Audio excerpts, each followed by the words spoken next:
Vamos ao texto agora, Romanos capítulo 6. Nós vamos ler inicialmente o verso 1 e o verso 2. A palavra de Deus diz o seguinte: que diremos então?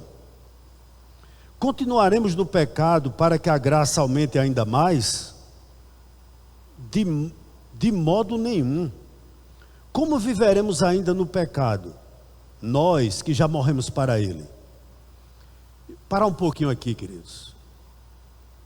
O que nós ouvimos no último domingo, através da exposição do pastor Jamerson, ele apresentou para nós, com base no capítulo 5, do verso 12 até o verso 21, a nossa identificação com a doutrina de Cristo. Ou seja, nos foi apresentada a doutrina da identificação que nós temos com Cristo. Nós vimos, domingo passado, que em Adão, toda a raça caiu em pecado. Então nós já nascemos pecadores, todos nós.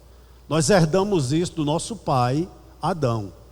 Então nós, lá no Éden, nós perdemos o nosso livre-arbítrio.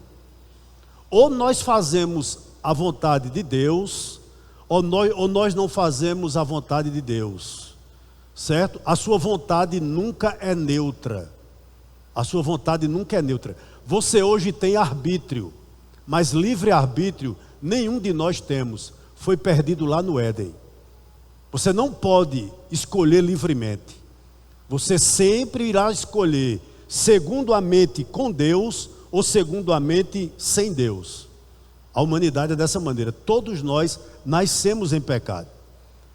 Então, nos foi dito isso aqui também, que toda a raça caiu em pecado e na miséria. Mas em Cristo, o nosso segundo Adão, nós fomos libertados do pecado e consequentemente libertados da morte. Interessante, queridos, eu chamo a sua atenção para o capítulo 5, o verso 20, por gentileza. Vamos ler? Diz o seguinte, olha: a lei veio para que aumentasse a ofensa, mas onde abundou o pecado, aumentou muito mais ainda a graça. Porque eu fiz questão de ler esse verso 20 do capítulo 5? Porque Paulo vai nos mostrar, no capítulo 6 que nós estamos estudando, em todo o capítulo 6, ele vai nos mostrar que a doutrina da justificação desemboca em santificação. Eu vou dizer algo aqui inicialmente, que talvez na minha fala eu vou falar ainda um pouquinho. Não existe um crente justificado na cruz de Cristo pela fé que não seja transformado. Não existe um crente, queridos, que foi alcançado pelo Evangelho verdadeiramente, que ele não se conduza em santificação. Não existe. Isso é verdade. Interessante uma coisa aqui, essa doutrina do reinado da graça, ela foi levada pelos libertinos a distorcer o ensino de Paulo. E sempre nós teremos pessoas assim, irmãos, no nosso meio. Pessoas que vão catar brecha na doutrina para pecar. Pode perceber se não é. Ah, mas beber não é pecado. A Bíblia diz que beber não é pecado. É verdade. A Bíblia diz que embriagar-se é pecado. Certo? Mas com base nessa doutrina, muitas pessoas argumentam que pode viver bebendo. Então, o que um libertino quer é uma brecha, para que ele possa o quê? Alicerçar o seu pecado doutrinariamente. É tudo que um libertino quer. E eles estão aqui fazendo exatamente isso, distorcendo o ensino de Paulo. E por que eu digo isso? Eles ensinavam que a prática do pecado, ela abre largas avenidas para uma ação mais robusta da graça. Em outras palavras, o que era que esse povo estava dizendo? Pequem. Pequem. Porque quanto mais você pecar, a graça será derramada de forma abundante na vida de vocês. Olha que ensino demoníaco. Agora, interessante, toda heresia, queridos, ela não sai de um livro espírita. Você já apreciou isso? A heresia não sai de um livro de Mormons. A heresia sai daqui da Bíblia. Eles pegam um texto, isolam, né? Dão outra roupagem e dizem, olha, pode fazer porque está na Bíblia, né? Isso é muito comum, os libertinos fazem isso. Então eles estavam dizendo, pode pecar à vontade, pois a graça será mais abundante. E Paulo reage a essa perversão de uma forma muito firme, porque Paulo vai dizer o seguinte, que o reinado da graça nos leva a morrer para o pecado, em vez de nos incentivar a viver nele e para ele.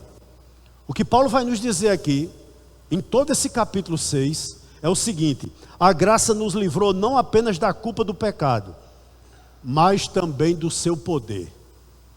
Deixa eu lhe dar um exemplozinho claro aqui. Quando o povo de Israel estava no Egito, quem era o senhor deles? Faraó? Faraó. Eles passaram o Mar Vermelho, não é verdade? Saíram de lá, o mar se fechou, mas Faraó quis ir buscá-los. O mar se fechou, aquele mar representa a graça. Mesmo que o antigo senhor deles dissessem, venham, venham, venham, e alguns estavam querendo voltar, isso é a grande verdade, com saudade dos melões e dos pepinos do Egito, do alho do Egito, não é verdade? Mesmo assim eles não podiam, por quê? Por conta do mar da graça. É assim conosco também. Todos nós que estamos aqui, salvos em Cristo, nós tínhamos um velho Senhor, com 6 letrinhas, pecado, era o nosso Senhor.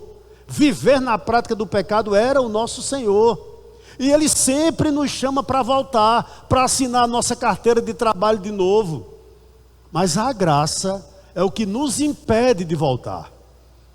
É o que nos impede de voltar. Portanto, analisando esse texto, John Stott diz o seguinte: o Deus da graça não apenas perdoa pecados, mas também nos liberta de pecar. Pois a graça, além de justificar, ela também santifica. Santifica. Barclay, que é outro bom comentarista do Novo Testamento, analisando esse texto, ele diz o seguinte, olha: é terrível fazer da misericórdia de Deus uma desculpa para pecar. Seria uma atitude vil um filho considerar-se livre para pecar apenas por saber que seu pai o perdoaria. Queridos, vamos ler de novo o verso 1 e 2. Que diremos então? Continuaremos no pecado para que a graça aumente ainda mais? De modo nenhum. Verso 2. Como viveremos ainda no pecado nós que já morremos para ele? Interessante. Eu acho que nós devemos perceber o seguinte, que o capítulo 6 é na verdade uma resposta a essa distorção. Que distorção? Que um crente pode se tornar crente, eu vou usar esse termo, e viver em pecado. Paulo vai dizer não. E por que eu digo isso? Por favor aí, Luana, 2 Pedro, por gentileza, Luana, 3,16. Esse texto aqui, irmão, 2 Pedro 3,16, Pedro afirma que alguns ensinos de Paulo estavam sendo distorcidos. Bem que ele poderia estar pensando em passagens como essa. Olha o que ele escreve em 2 de Pedro 3,16. Ao falar a respeito desses assuntos, como de fato costuma fazer em todas as suas cartas, nelas há certas coisas difíceis de entender, falando sobre o escrito de Paulo, Pedro, que aqueles que não têm instrução e são estáveis, deturparão, como também deturparão as demais escrituras, para a própria destruição deles. Por favor, Lana, por gentileza, Judas capítulo 4. Judas capítulo 4. Por gentileza. Olha o que Judas, meu irmão de Jesus, diz. Pois certos indivíduos, cuja sentença de condenação foi promulgada há muito tempo, ele está falando dos libertinos, se infiltraram no meio de vocês sem serem notados. São pessoas ímpias que transformam em libertinagem a graça do nosso Deus e negam o nosso único soberano e Senhor, Jesus Cristo. Embora vocês já estejam cientes de tudo, de uma vez por todas, quero lembrar-lhe que Jesus, tendo libertado um povo, tirando da terra do Egito, destruiu depois os que não creram. Até aí, Luana, muito obrigado. Interessante que quando você vai ler a carta de Judas, Judas vai tratar sobre o tema de salvação. Mas ele percebe que os libertinos estavam infiltrados de uma maneira tal dentro da igreja, que ele muda o assunto e vai dizer o seguinte: cuidado com esses camaradas, porque eles estão distorcendo a verdade, né? Perceba bem o seguinte aqui, queridos. Sabe o que estava sendo ensinado por esse pessoal aqui? Eu já disse que quando uma pessoa peca, mais graça ele receberá. Portanto, peque à vontade. Você imagina o seguinte: que qualidade de igreja estaria sendo criada ou alimentada ouvindo esses camaradas? Todos seriam libertinos, irmãos. E Paulo vai de encontro a isso de uma maneira muito enfática, porque no verso 2, olha o que ele diz no verso 1: de modo nenhum. Era como se Paulo estivesse dizendo o seguinte: esse pensamento do verso de número 1 me causa aversão. É isso que Paulo está dizendo. O que o apóstolo está dizendo também? Vocês estão loucos de pensar dessa maneira? Irmãos, a gente distorce muitas coisas, sabe assim? No meio político, há um jargão popular que diz o seguinte: fulano de tal rouba, mas faz. Você já ouviu isso, já? Se você é brasileiro, certamente você já ouviu isso. Ah, fulano de tal rouba, mas faz. No mundo gospel tem isso também. Fulano de tal não prega nada, mas a igreja dele está crescendo. Está inchando. É um bando de cego guiado por cego. E nem tudo que cresce vem de Deus. Um pouco de fermento leveda toda a massa. É muito moído, é muita brincadeira, é muito tchá-tchá-tchá, sem palavra da verdade, sem conversão. É evangelho light, que só faz inflar ego de bode e não alimenta ovelha. E Paulo não gostava desse tipo de coisa. Vocês querem serem libertinos, vão ser em outro lugar, Paulo estava dizendo. A gente não pode ser dessa maneira, né? E uma coisa importante aqui que eu gostaria de destacar: na teologia paulina, claro que ele sabia que o salvo peca. A gente vai entrar em outra oportunidade, evidentemente, no capítulo de número 7 de Romanos. E Paulo vai falar sobre isso, que o bem que ele quer fazer, muitas vezes ele não faz. E o mal que ele gostaria de não fazer, muitas vezes ele faz. Então, essa questão de um crente não peca nunca, o que a gente chama na teologia de teologia da glória, não existe. Não existe isso, a teologia da glória, que é uma falácia, né?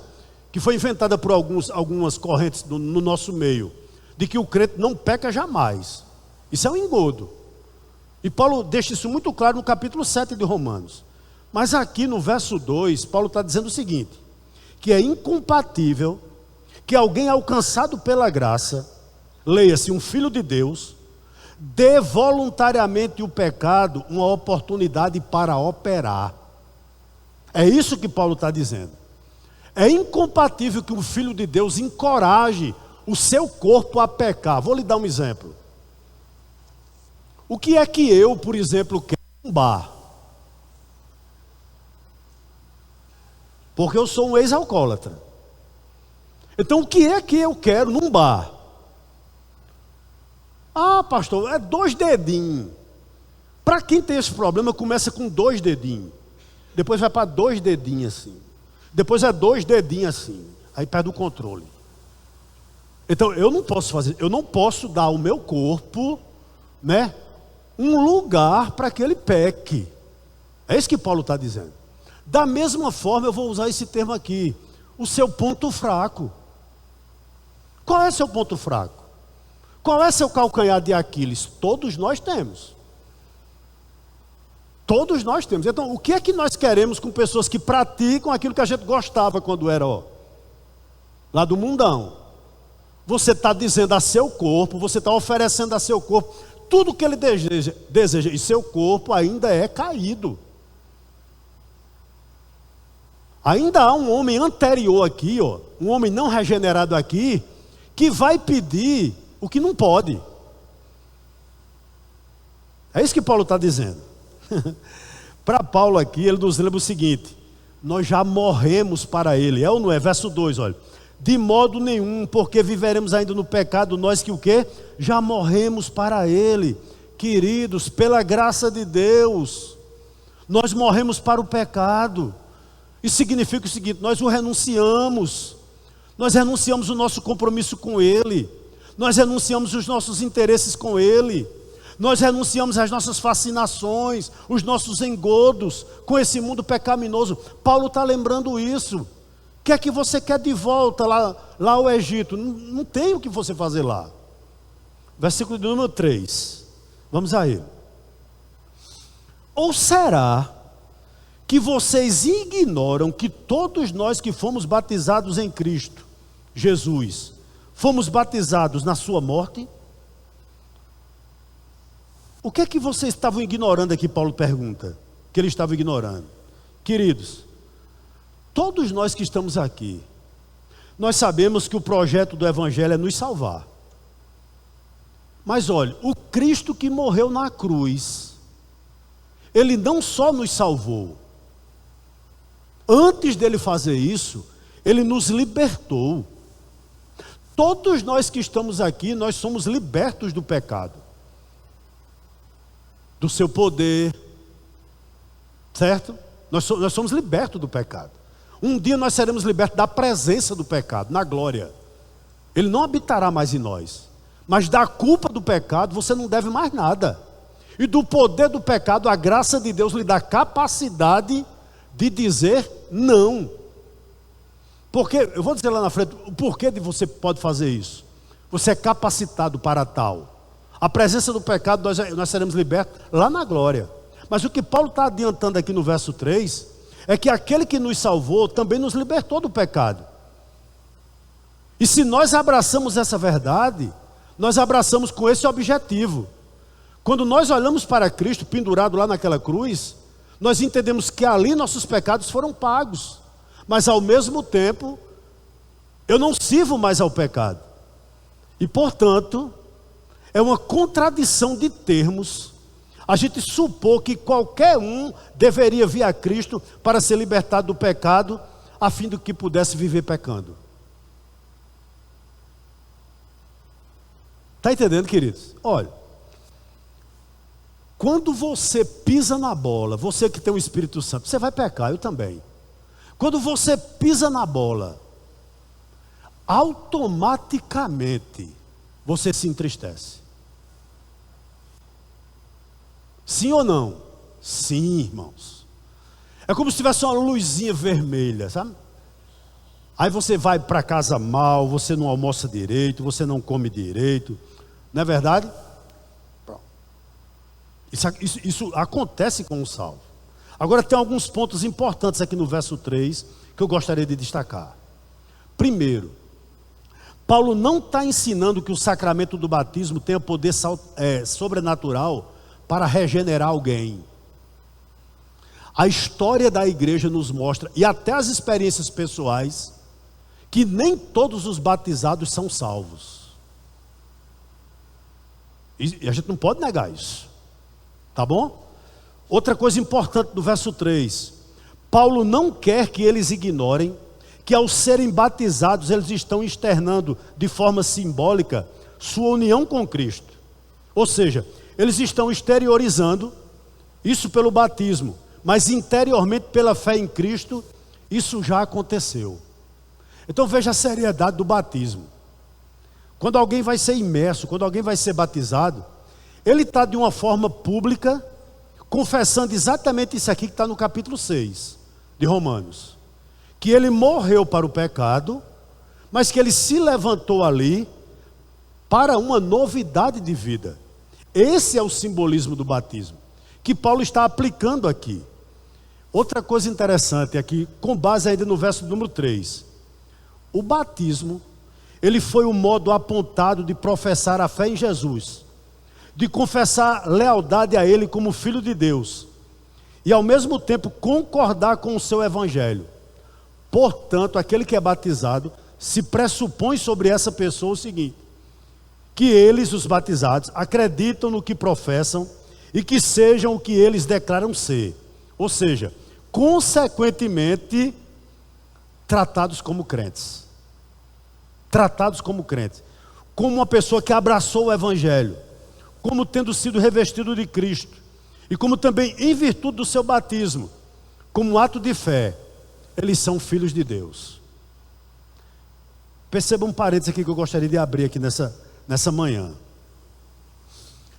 Irmãos, nós sabemos que Cristo morreu para perdoar nossos pecados. É verdade isso. Isso é incontestável. Mas também, Cristo morreu para nos santificar. Eu sei, irmãos, que a gente tem uma mania, e até porque a gente não pode julgar de uma forma aberta, a gente dá a paz do Senhor a todo mundo, a gente abraça todo mundo, chama de santo, chama de bênção. Não há nada de errado com isso. Porque quando a gente vê que uma pessoa batizou-se, no nosso subconsciente nós temos o seguinte: deveria ser assim mesmo, é um regenerado. Mas nem todos que se levantam após o batismo são novas criaturas. Isso também é uma verdade. E eu vou lançar a luz, no meu entender, de um texto extremamente elucidativo para o que eu estou dizendo aqui nessa manhã. Por gentileza aí, Luana. Tito, capítulo 2, verso 14. Olha o que ele vai dizer, Tito, capítulo 2, verso 14. Paulo escrevendo a Tito, olha o que Paulo diz. E tem tudo a ver com o que nós estamos aqui estudando com base nesse verso de número 3. Eu vou reler o 3 e vou ler esse texto aí, tá bom? Olha o que ele diz. Ou será que vocês ignoram que todos nós que fomos batizados em Cristo Jesus, fomos batizados na sua morte? Paulo está dizendo aqui no verso 3, nós morremos para o pecado. Desde que nós aceitamos, entre aspas, desde que Cristo nos aceitou, para Ele. Isso é exteriorizado no batismo, mas já aconteceu bem antes. E como consequência de que você é um salvo, isso aí que está na tela agora, esse verso, se cumpre cabalmente em você. Olha o que diz Tito 2,13. Ele aqui é Cristo, deu a si mesmo por nós, trocando em miúdos. Ele morreu na cruz. É o que Paulo está dizendo a Tito. De forma vicária. Com que objetivo? Paulo vai dizer, a fim de nos remir, né? De toda iniquidade, de nos purificar de toda iniquidade. De nos remir de toda iniquidade e purificar, olha a santificação, para si mesmo, um pouquinho adiante, Luana, por gentileza. Um povo que, irmãos? Exclusivamente seu. Como é esse povo? Como é esse povo? Como é, irmãos? Dedicado à prática de boas obras. Olha, tire da sua mente boas obras como cesta básica. São boas obras. Mas quando a gente fala em boas obras, a gente pensa logo em ir em Bill, né? E comprar uma cesta básica. Puf. São boas obras. Deixa eu lhe dizer alguma coisa também, algumas coisas aqui nessa manhã. Boas obras é você saber que o irmão seu está em dificuldade, não só financeira, e você mandar uma mensagem para ele, ir na casa dele, quem sabe abraçá-lo quando ele chegar na igreja, falar com ele. Sabe o que são boas obras? Dominar a língua. Boas obras. Você presta um desserviço ao reino. Você fala mal do seu irmão e da sua igreja. São boas obras. O que são boas obras? É seu patrão olhar para você e deixar o caixa da empresa na tua mão e sair tranquilo, porque sabe quem você é. e são boas obras. Pronto. Né? Você se arruma todo, né? Sai de casa, olha no espelho e diz para você mesmo: esse cara sou eu. Mas sua esposa não fica roendo as unhas de ciúme,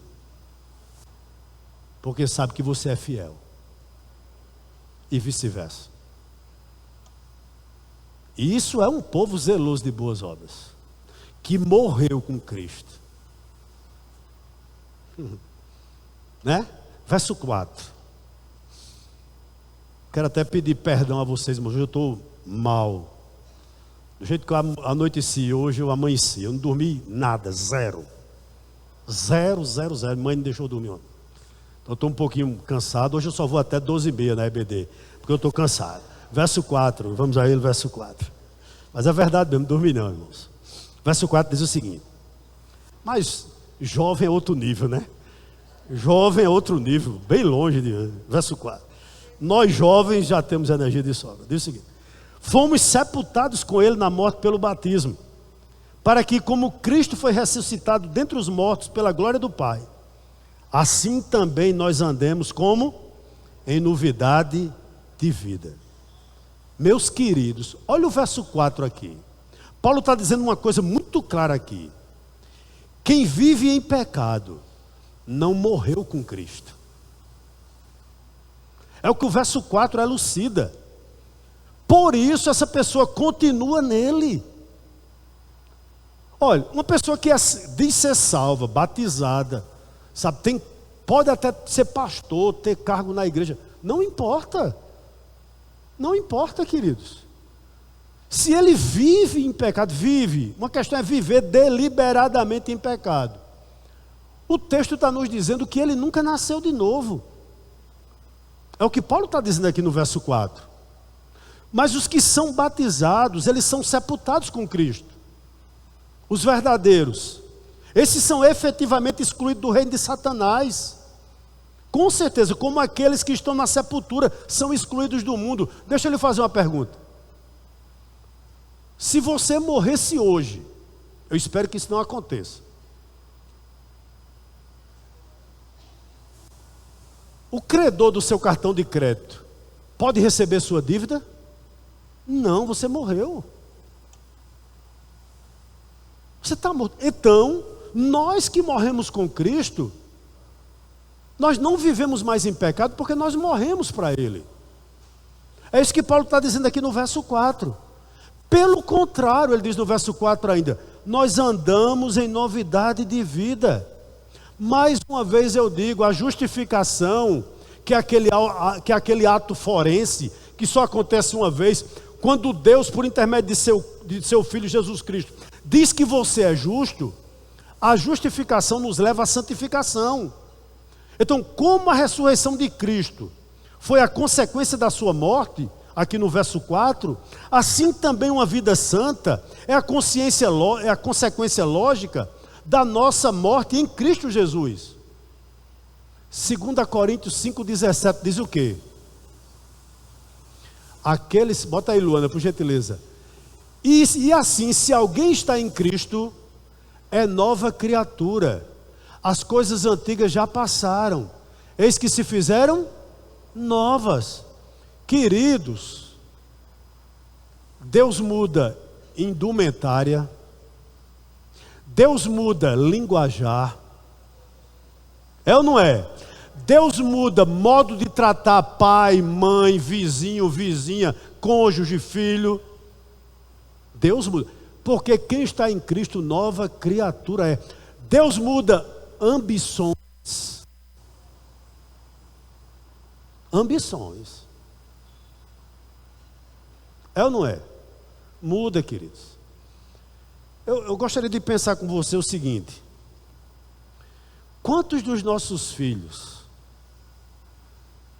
têm vontade de abraçar o ministério? Às vezes eu fico olhando para a nossa igreja aqui, irmãos, eu fico pensando, mas Deus, quem serão os pastorzinhos daqui? Né, pastor Jorge? Quem serão os pastorzinhos daqui? Quantos de nossos filhos serão os missionários? As missionárias transculturais? Mas talvez seus filhos não tenham um chamado transcultural, ou não tenham um chamado pastoral, não tem problema não. Mas quantos dos seus filhos serão um profissional para a glória de Deus? Não é verdade? Então, irmãos, o novo nascimento, a novidade de vida muda tudo isso. Muda nossas aspirações.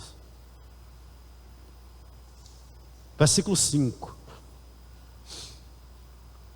Porque, se fomos unidos com Ele na semelhança da sua morte, certamente o seremos também na semelhança da sua ressurreição. O sentido aqui é muito claro no verso 5. Se nós morremos com Cristo, certamente andaremos em novidade de vida. Não tem como ser diferente. Se você morreu com Cristo, meu irmão, as pessoas vão olhar para você e vão dizer: meu Deus, é outra pessoa. Deixa eu lhe dar aqui um exemplozinho. Para o mal do futebol, eu parei de jogar faz uns 15 anos. Para o mal do futebol. Mas eu jogava, e diga-se de passagem, jogava muito. E eu fui pregar num lugar, agora há pouco tempo, sabe? E eu pregando, e haja um rapaz olhar para mim. E ele olhando para mim, eu comecei a ficar encabulado com ele. Olha, fitando meus olhos assim, fitando. Aí no final ele queria falar comigo em particular. Eu digo, ih. Fiquei preocupado, sabe, não? Fiquei. Aí vamos para ali, eu digo, bora. A gente foi para ali. Aí ele disse: você é um rapaz, gostei demais quando ele disse isso. Você é um rapaz que jogava lá no Campo da Massa, lá perto da Aço Brasil. Eu digo, sou eu mesmo. Ele disse, meu amigo, graças a Deus que Jesus converteu você. Que eu nunca vi um caba mais chato do que você. Eu estou aqui para lhe dar um abraço, porque eu estou vendo que Deus fez a obra na sua vida, que foi o jogador mais enjoado que eu já vi na minha vida. Mas ele fez outro elogio. Jogava muito. Ao sair todo cheio de cancha, eu digo, obrigado.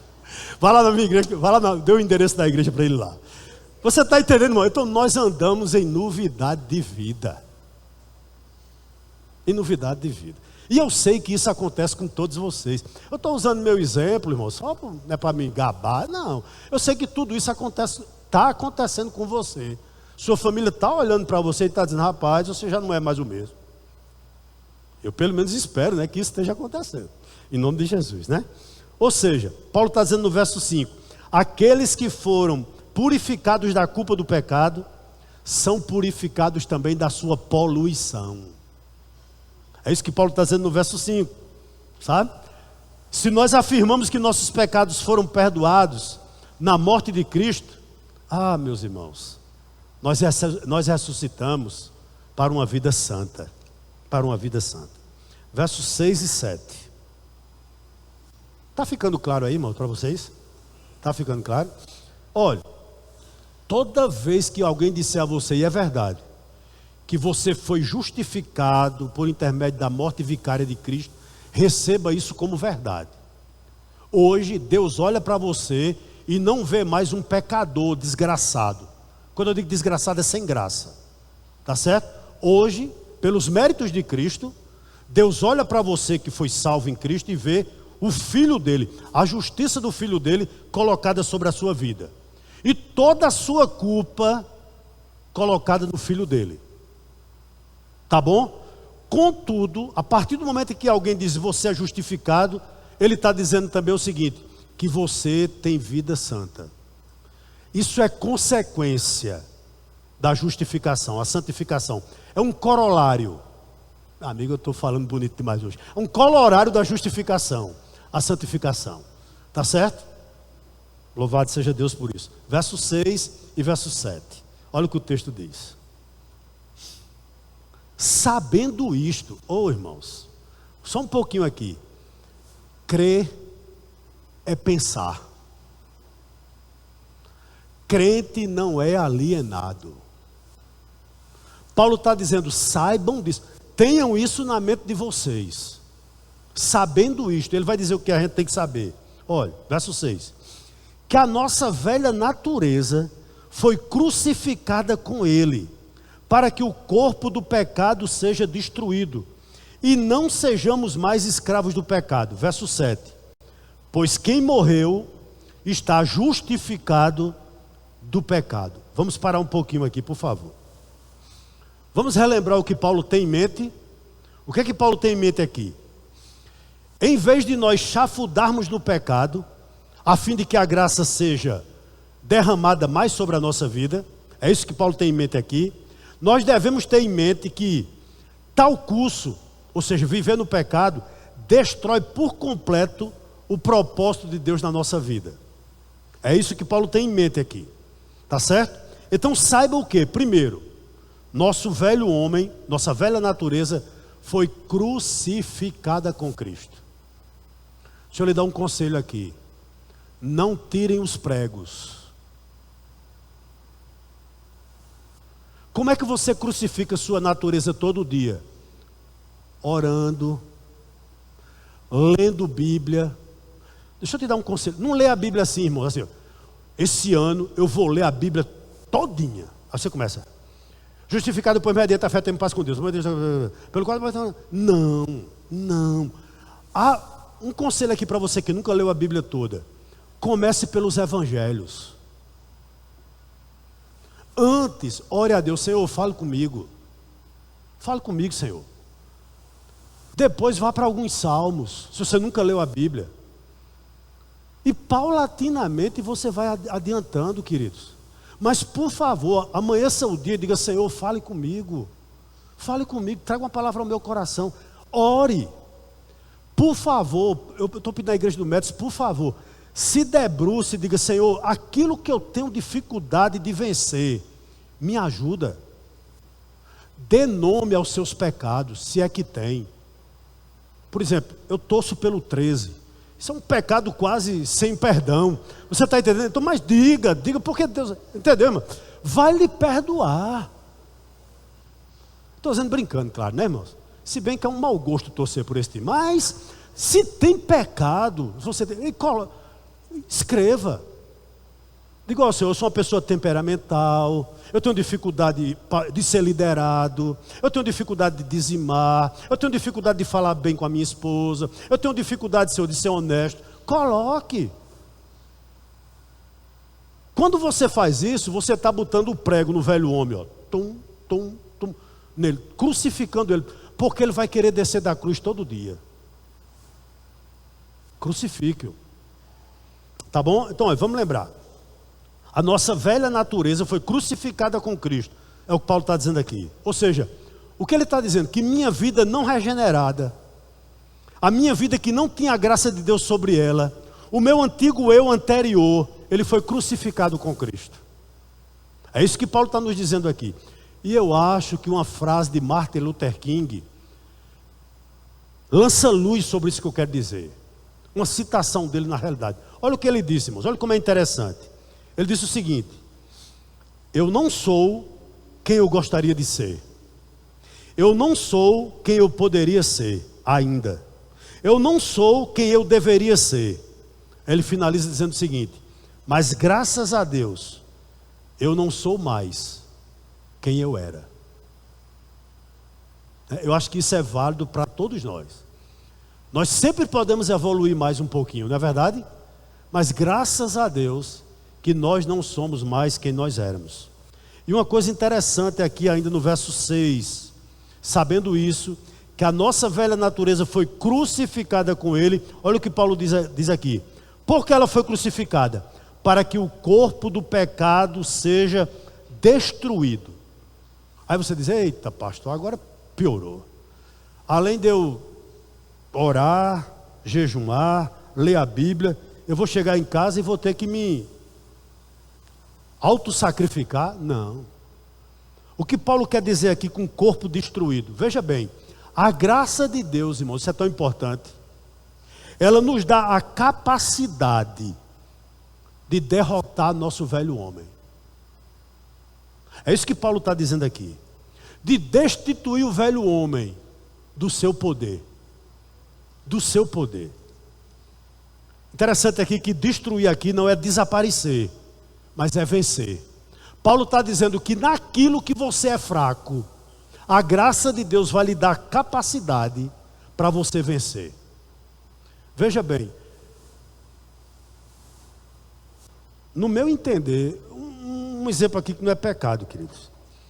Como é difícil para mim, eu não sei para você, comer um pedaço de doce. Por quê? Eu estou dizendo para mim, tá certo? Se eu comer uma cocadinha, durante o dia eu como 1000. Eu sou assim, eu sou compulsivo com doce. Por isso que eu não como. Por isso que eu não sou tão feliz como eu deveria ser. Tá certo? Porque é sensacional, né, irmão doce? Não é verdade? Entendeu? Então Paulo está dizendo mais ou menos isso aqui. Ei, mesmo que você queira fazer alguma coisa, a graça de Deus, agora falando em pecado, ela lhe capacita a você vencer o seu vício, o seu mal. Os irmãos estão me entendendo? Isso, irmãos, é verdade demais na nossa vida. Por quê? O que ele está nos afirmando aqui é que a natureza adâmica, ela não é extirpada na nossa conversão. Não, não, não. Mas nós recebemos o poder para subjugá-la, para dominá-la.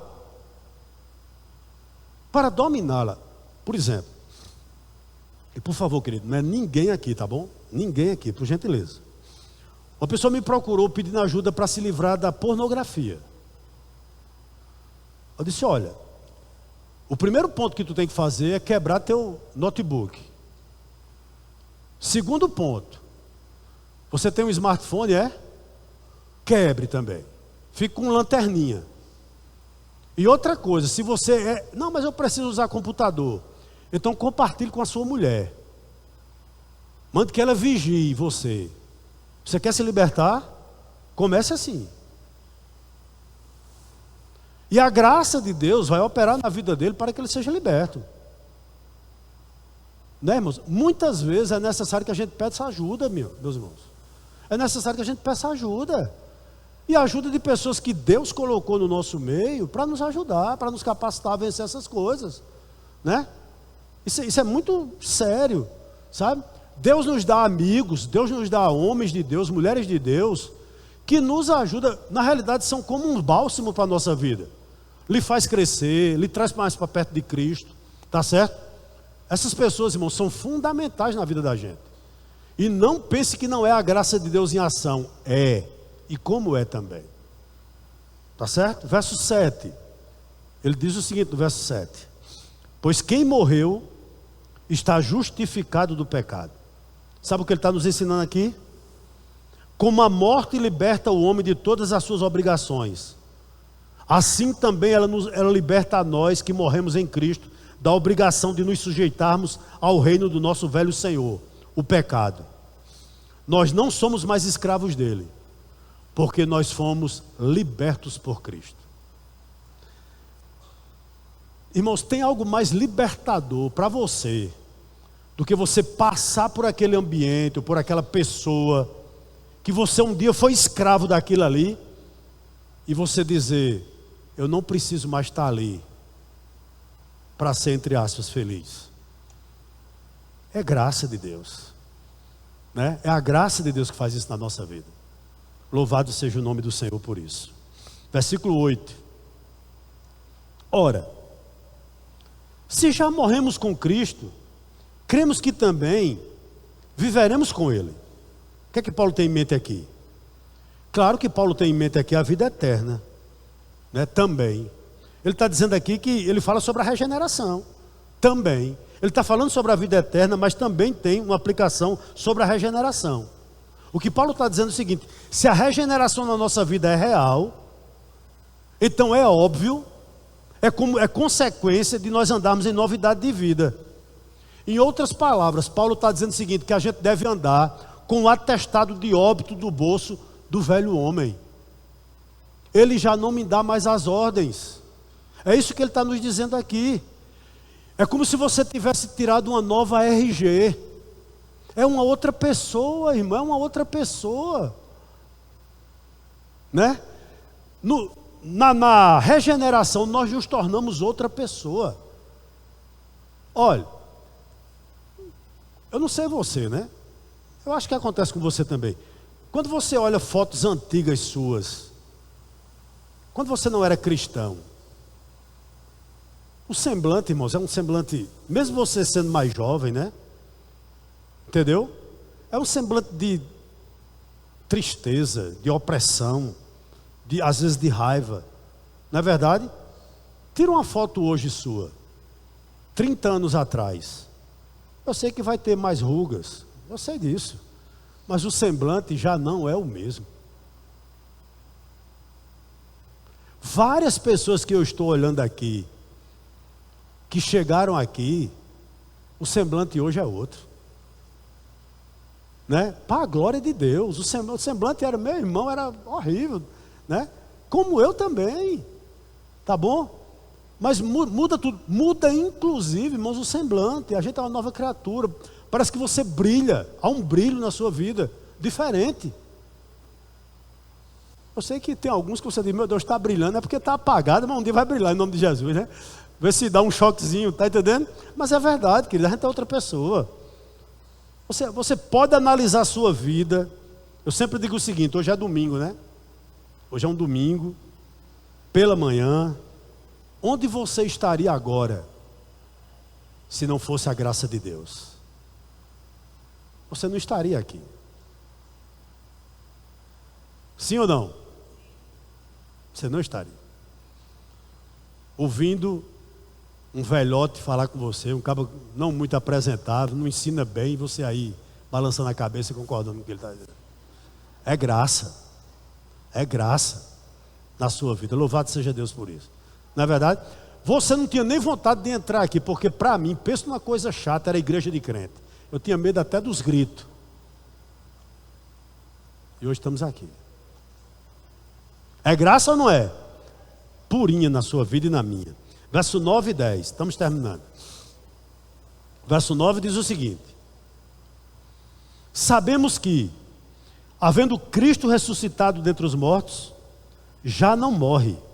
A morte já não tem domínio sobre ele.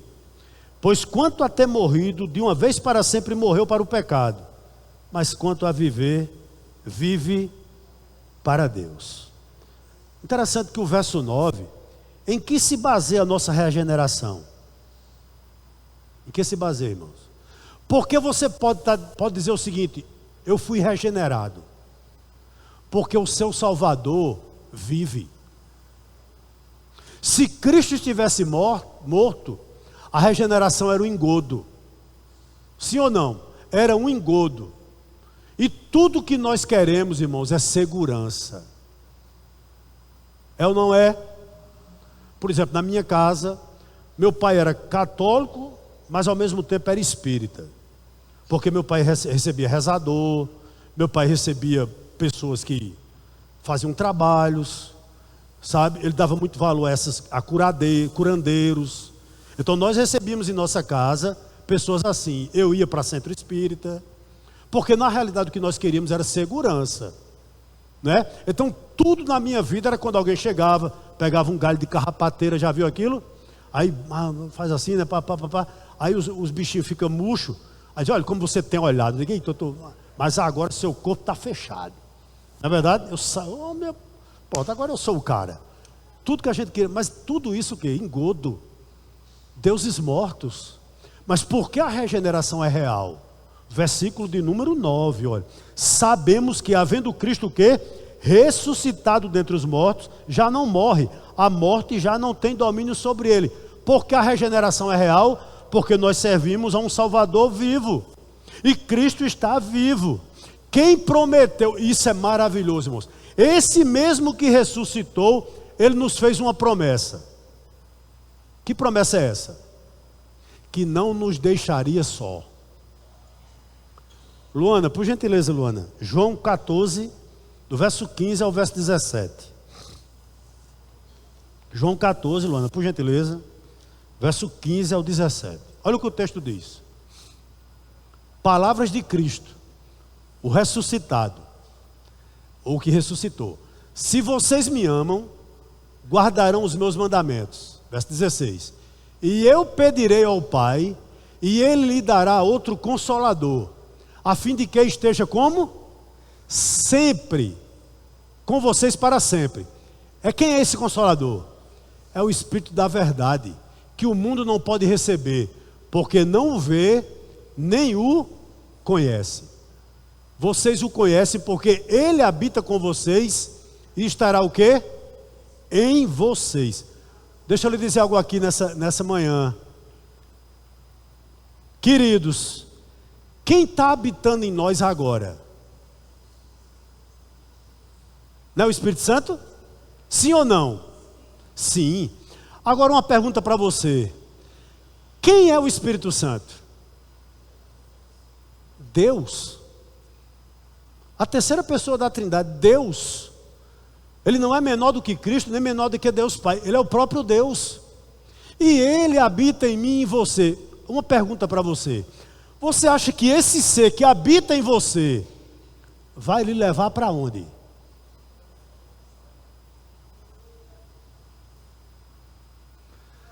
Não fica difícil a gente pecar em paz? Fica impossível, meu irmão. Fica impossível. É impossível se pecar em paz. Peca-se, é verdade, mas em paz, eu não acredito. Se você tem o Espírito Santo, eu não acredito. Porque como a Bíblia diz, Ele é um Espírito Santo, Ele é uma pessoa. Quando você pisa na bola, Ele se entristece. Ele te lembra. Né? Ele lembra. Interessante, Ele sempre nos leva a palavra. Versículo 10. Pois quanto a ter morrido, de uma vez para sempre morreu para o pecado. Mas quanto a viver, vive para Deus. O que é que Paulo está dizendo assim? Assim como pelo pecado de Adão morremos do pecado, pela morte de Cristo nós morremos para o pecado. Olha, você que está me ouvindo aqui nessa manhã e de forma remota, quem é salvo, quem é regenerado, não peca por prazer. Não pode, queridos. Não pode. Então, se você tem uma amiguinha que vive ficando com um e com o outro, e você está na mesma toadazinha dele, ou dela, né? Reveja a sua conversão. Reveja a sua conversão. Se o que é dito na sua escolinha lá, entre os meninos, sobre coisas imorais, você está gostando e participando, eu gostaria de dizer aqui a você, reveja a sua conversão. Tá bom? Por quê? Porque você deveria voltar para casa, ir para os pés de Jesus e pedir perdão a Ele. Mas o Espírito Santo há de lhe inquietar nesse sentido. Há de lhe inquietar nesse sentido. O verso 10 está nos dizendo o seguinte: o pecado não tem mais poder de nos condenar, uma vez que pela morte cabal de Cristo, nós já fomos justificados. A penalidade que devia cair sobre a nossa cabeça, caiu sobre a cabeça de Cristo. A condenação que nós deveríamos receber, Cristo recebeu em nosso lugar. O golpe da morte que nós deveríamos suportar, Cristo já suportou por nós. Então, queridos, nele, nós somos plenos. Plenos em Cristo. Versículo 11. E aqui a gente encerra.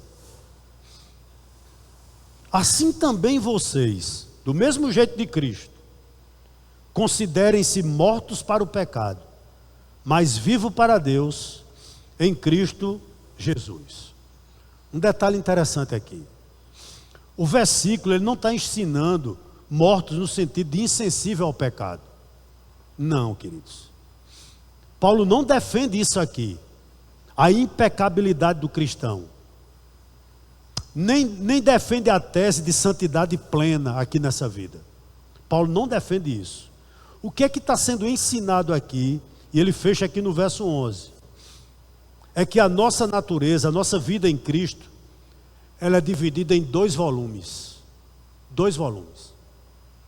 Existia um volume 1, que você vivia da maneira como você achava que deveria viver. Vou lhe dizer como nós vivíamos antes de Cristo. Nós vivíamos sem Deus e sem Cristo no mundo.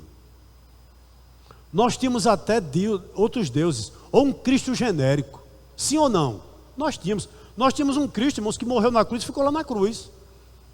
Alguns daqui dependiam de Maria para interceder, de Paulo para interceder, por nós também.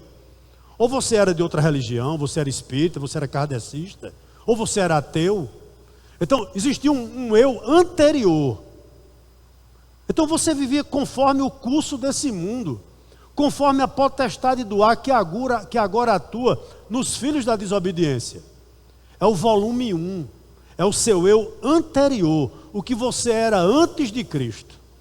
É isso que Paulo está dizendo aqui no verso 11. Vou repetir: assim também vocês considerem-se mortos para o pecado, mas vivos para Deus em Cristo Jesus. Mas aí veio o volume 2. E o que é o volume 2, pastor? O que você passou a ser depois de Cristo. E aqui, já foi nos dito aqui tantas vezes, né? Me chama muito a atenção a conversão de Agostinho. Agostinho de Hipona. Por que eu digo isso? Porque a mãe dele orou por ele 30 anos. O nome dela era Mônica. E ele era um cara devasso. Vivia cheio de prostitutas.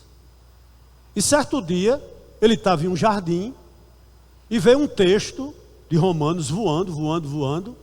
Ele pegou aquele texto, leu. Eu não vou nem dizer que texto era. Você sabe qual era? Romanos 13. Eu não me convertia num texto desse nunca. Tá certo? Veja bem, tá entendendo? Mas Agostinho leu e se converteu. Né? Converteu mesmo, é verdade. E meu irmão, ele tornou-se um dos pais da igreja. Mas onde eu quero chegar? O volume 1 dele e o volume 2 nos é dito num exemplo muito clássico da biografia dele. Conta a história que ele ia em uma das ruas de Hipona, à noite, andando sozinho, uma viela. E uma das suas prostitutas foi atrás dele e gritava o seguinte: Agostinho, Agostinho, sou eu. Agostinho, Agostinho, sou eu. Agostinho, Agostinho, sou eu. E ele para, olha para trás e diz: eu sei que é você, mas já não sou mais eu. Cristo vive em mim. Volume 1, volume 2. É isso que Paulo está dizendo aqui no verso 11. Tá certo? Volume 1, volume 2. É isso que ele está nos ensinando aqui. Sua vida tem volume 1, passado, tem volume 2, presente, que é a nova vida regenerada em Cristo. Portanto, eu quero concluir dizendo o seguinte: é incoerente o cristão viver agora no primeiro volume. É incoerente. Pois, olha o que ele diz no verso 12, e é um assunto para a próxima aula, mas eu vou terminar só citando. Portanto, não permita que o pecado reine em seu corpo mortal, fazendo com que vocês obedeçam às suas paixões. Amém, queridos? Que Deus abençoe em nome de Jesus. Louvado seja o nome do Senhor. Amém?